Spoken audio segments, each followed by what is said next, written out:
नमस्कार दोस्तों, कोमल सिक्योरिटीज़ में आपका दिल से स्वागत करता हूं। दोस्तों, वीडियो शुरू करने से पहले मैं आपसे ये अपील करना चाहता हूं कि अगर आपको ये हमारा वीडियो पसंद आए तो प्लीज़ हमारे इस वीडियो को लाइक करिएगा, चैनल को सब्सक्राइब भी कर लीजिएगा जो अगर अभी आपने नहीं किया हो, और प्लीज़ अपने दोस्तों के साथ शेयर करना ना भूलिएगा। और दोस्तों, जो भी अगर आप में से कोई भी अगर ट्विटर में एक्टिव हो या फिर नहीं भी अकाउंट बनाए तो प्लीज़ अकाउंट बना के हमारा ये जो अकाउंट है कोमल सिक्योरिटीज़ के नाम से आप इसे फॉलो भी कर सकते हैं, जिसमें आपको रेगुलर स्टॉक मार्केट के बारे में मैं अपने व्यूज़ पोस्ट करता रहता हूँ डेली बेसिस पे। तो चलिए दोस्तों, शुरू कर देते हैं। दोस्तों, आज का ये जो टॉपिक है आप ये समझ सकते हैं कि ये मैं आपको अपना पर्सनल लाइफ का एक्सपीरियंस शेयर कर रहा हूँ स्टॉक मार्केट में, जो कि आपको आगे की लर्निंग के लिए हेल्पफुल होगा, डेफिनेटली हेल्पफुल होगा। दोस्तों, तो चाहें तो आप इसको कानों से हेडफोन लगा के सुन भी सकते हैं, क्योंकि इसमें आपको स्क्रीन में केवल यही दिखाई देगी, ये जो हमारा ट्विटर का जो हैंडल है, और कुछ भी नहीं दिखाई देगा दोस्तों।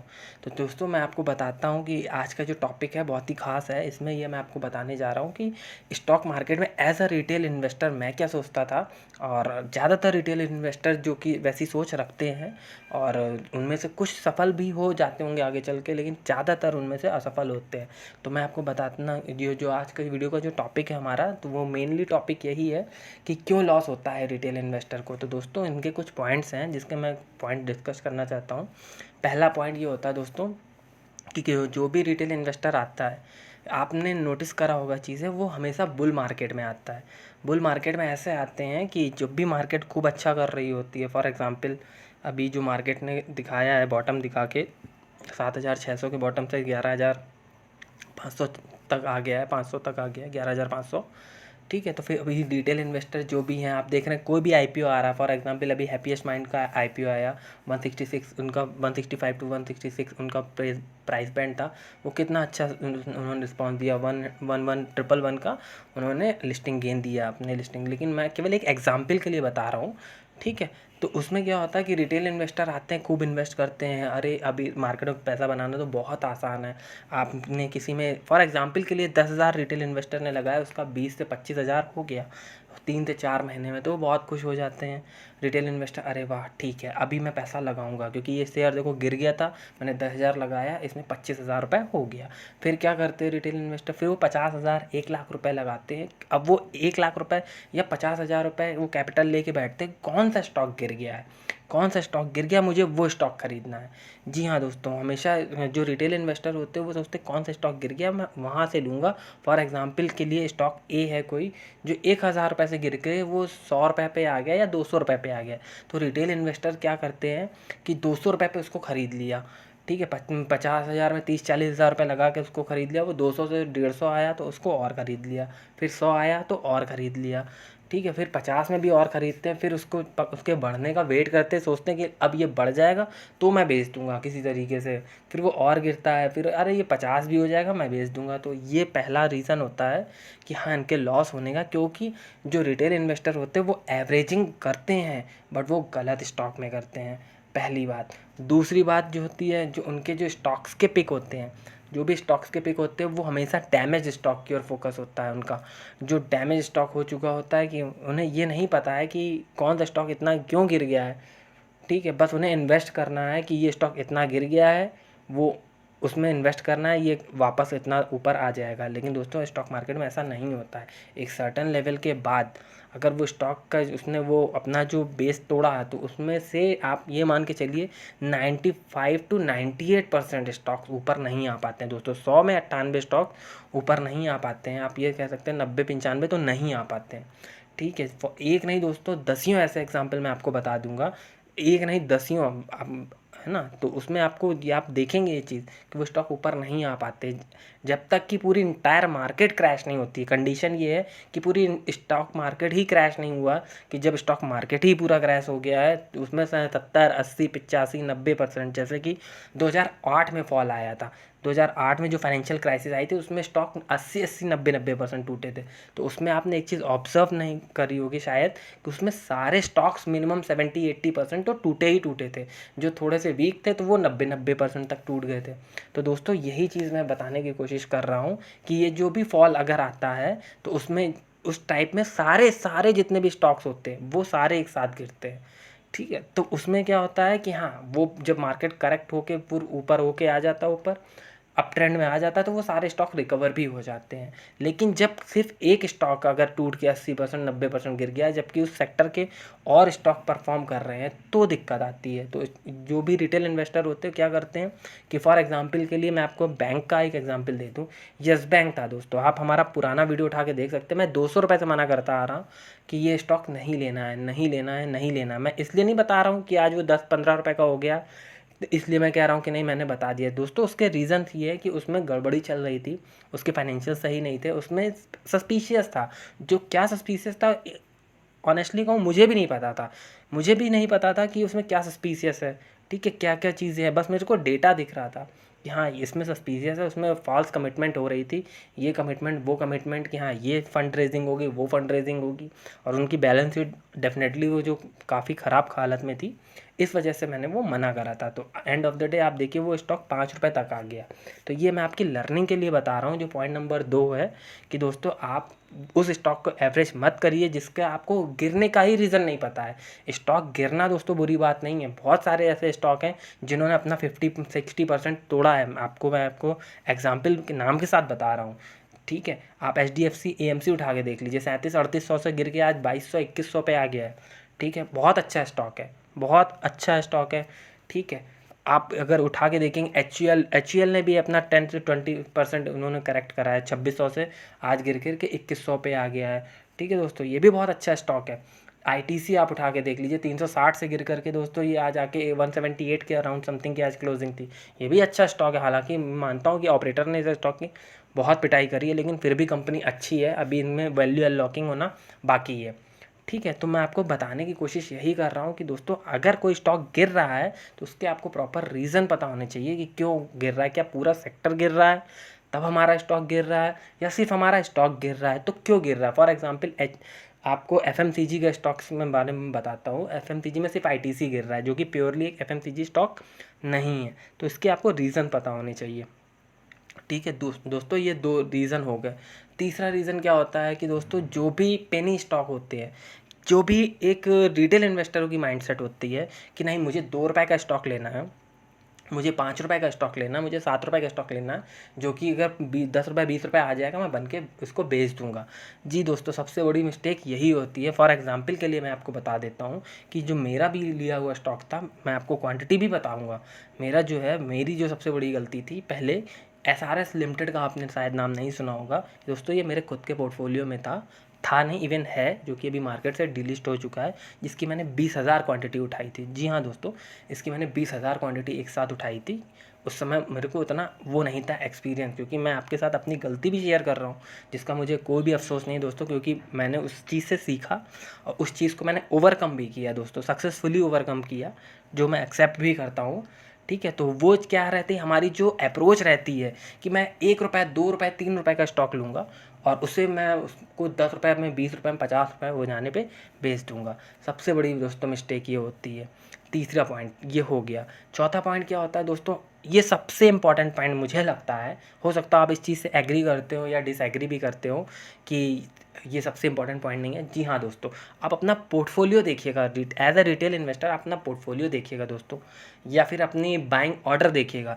हमेशा हमेशा हमेशा आपका जो बाइंग ऑर्डर रहेगा दोस्तों, मैं शेयर का नाम नहीं लूँगा किसी भी प्रकार का, कि उसमें क्या आता है, आपकी जो कोशिश रहती है 100 शेयर ले लो, 50 शेयर ले लो, 100 शेयर ले लो, 200 शेयर ले लो, 500 शेयर ले लो, ये अप्रोच रहती है दोस्तों।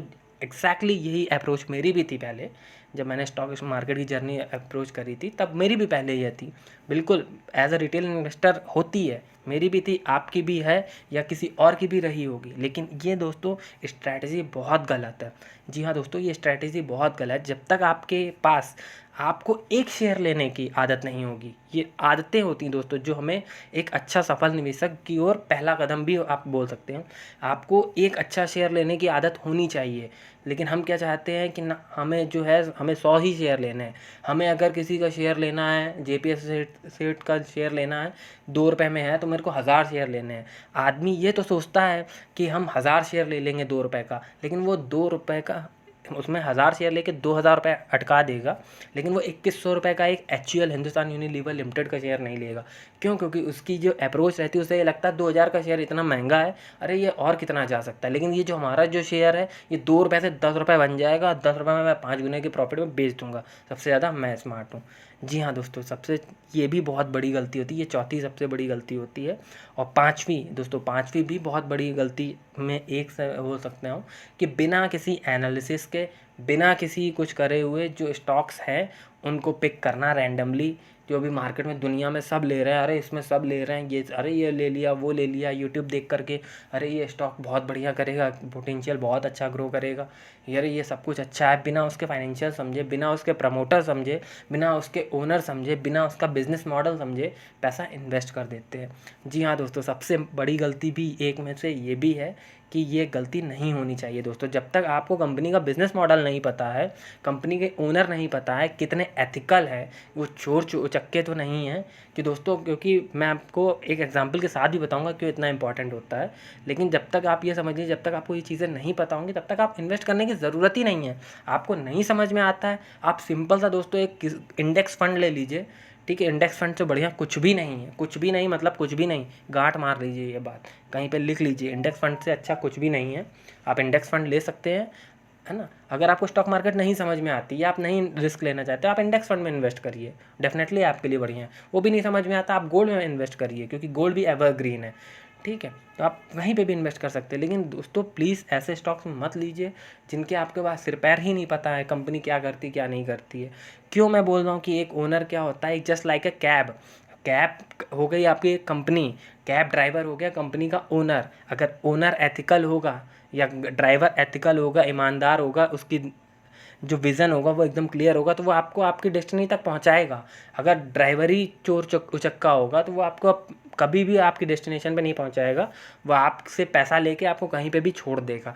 सेम दोस्तों स्टॉक मार्केट में भी होता है। अगर आपकी कंपनी का ओनर है, जो मैनेजमेंट है वो एथिकल है, मतलब वे भरोसेमंद है और नैतिक है, जी दोस्तों नैतिक ज़्यादा सही वर्ड है, अगर नैतिक है, जो अपने स्टॉक के जो होल्डर्स हैं उनकी वैल्यू करता है, तो डेफिनेटली अपनी अच्छे पोटेंशियल देगा। रिज़ल्ट कभी हो सकता है वेरी हो, कम ज़्यादा, ज़्यादा कम, ये लाइफ का पार्ट है, कंपनी का पार्ट भी यही होता है, ये चलता रहता है। लेकिन हाँ, एथिकल होना बहुत ज़रूरी है।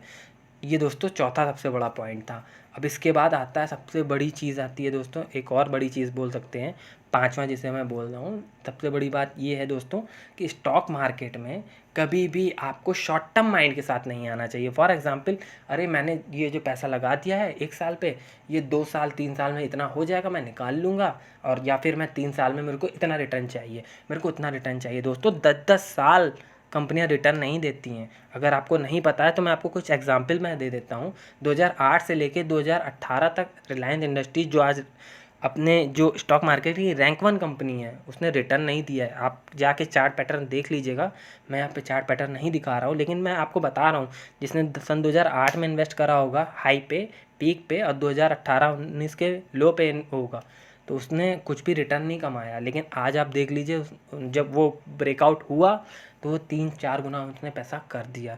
तो यही मैं आपको समझाने की कोशिश कर रहा हूँ कि क्या लोगों का क्या वो रहता है इंटेंशन, ये बताओ पैसा कितना रिटर्न आएगा, कितना डबल हो जाएगा, कितना क्या हो जाएगा, कितने दिन में पैसा हमारा डबल हो जाएगा, कितने दिन में क्या हो जाएगा, कितने दिन में कितना रिटर्न मिल जाएगा, ठीक है। तो दोस्तों ऐसा नहीं होता है। Stock market is just like a business. अगर आप बिज़नेस ओनर की तरीके से सोचोगे कि हाँ मुझे ये अच्छा बिज़नेस लगता है, मैंने इसको लेना है, ठीक है, तो वो आप उसको लीजिए, अच्छा है। वो आपको ओवर द टाइम, मतलब 3-4 साल 5 साल में दोस्तों आपको वो चीज़ें दिखने लगेंगी, वो रिटर्न आपको दिखने लगेंगे। आप 10 ऐसी कंपनियों में इन्वेस्ट करेंगे तो आपको 7 कंपनियों में इन्वेस्ट दिखने लगेगा, आपका ग्रोथ दिखने लगेगी।